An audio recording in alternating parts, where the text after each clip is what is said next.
धमाल की आवाज में। Presented by PM recording studio Alamnagar Madhepura.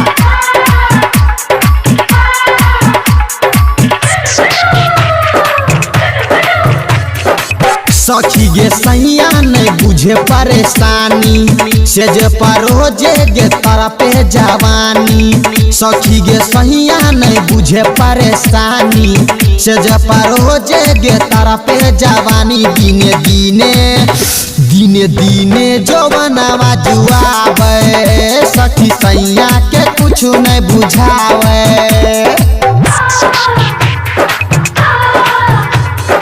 सुखला जाई छै जवनिया के तेला गे सैया ने कहियो चलाबै छै रे लगे। सुखला जाई छै जवनिया के तेला गे सैया ने कहियो चलाबै छै रे ल। दिने दिने दिने दिने जवानवा जुआबै सखी सैया के कुछ नहीं बुझाबै।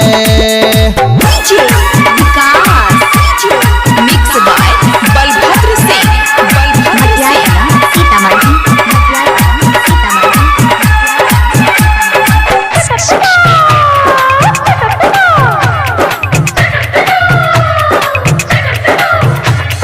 केना कहियो सखी हम दिलावा के बात गे कैसे कैसे कटो हमर दिन और रात गे। केना कहियो सखी हम दिलावा के बात गे कैसे कैसे काटो हमर दिन और रात गे।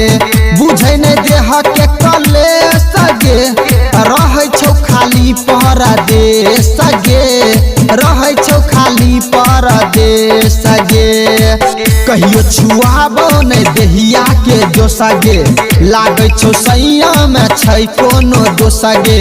कहियो छुआबो नहीं देहिया के जोसा गे लागे छौ सैया में छै कोनो दोसा। दिने दिने दिने दिने जवानवा जुआबै सखी सैया के कुछ नहीं बुझाबै।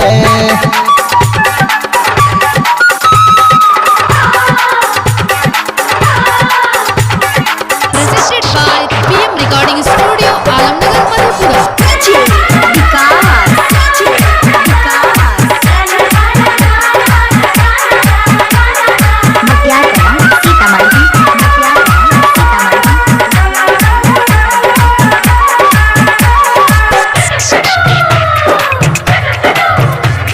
राइटर सूर्या नहीं लाबै छो पलंग गे रोजे रोजे उठे जो सयलंग यलंग गे।